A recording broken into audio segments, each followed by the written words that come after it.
Hello and welcome to Engines of Iowa Interstate. Today we'll be discussing the GP10.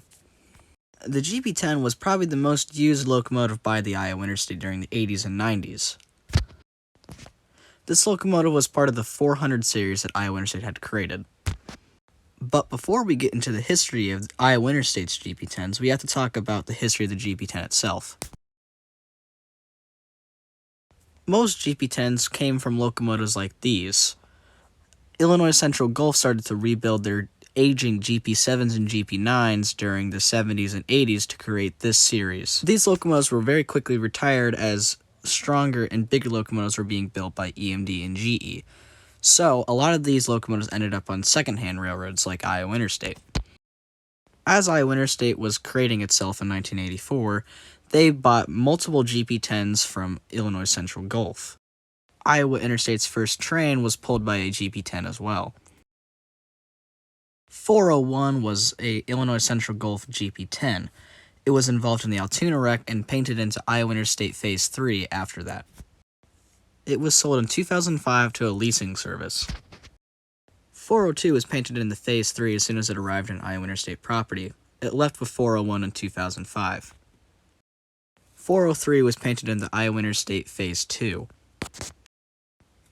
The unit caught on fire in March of 2007 and was kept around for possible slug conversion, but that was scrapped and it left on Iowa Interstate property in 2008.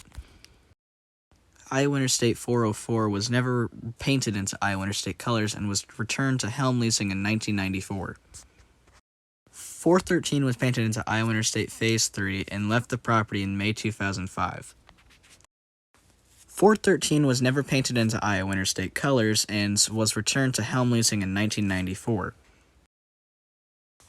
430 had a similar fate to 414.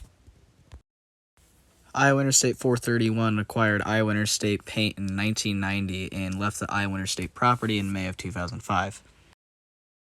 Iowa Interstate 431 was painted into Iowa Interstate Phase 3, a very rare paint scheme on Iowa Interstate, and left the property in 1994. 457 was also painted in the Iowa Interstate Phase 1 and left the property in 1994. There is no image of Iowa Interstate 470 as involved in the wreck of Altoona and instantly scrapped on scene. Iowa Interstate 173 never acquired Iowa Interstate paint and left the property in 1994. Iowa Interstate 483 was involved in a wreck that bent its frame. While Iowa's frame was being fixed, it acquired Iowa Interstate Phase 3 paint. 483 left in 2005. 484 has the same story as 483 and left the property in 2004. And lastly, we are going to do the last of the oddball Jeeps. 485 is a GP11, a better version of a GP10. It was bought by Iowa Interstate in 2000. The unit left in 2008. 495 is a GP16 left in its CS6 Gray Ghost scheme. It also left Iowa Interstate in 2008. And that's going to wrap up all of the weird Jeeps that Iowa Interstate owned. Next time we'll be looking at the GVOs, the newest locomotives on Iowa Interstate. As always, thanks to the Iowa Interstate website for these photos, and have a good one, everyone. Make sure to like and subscribe.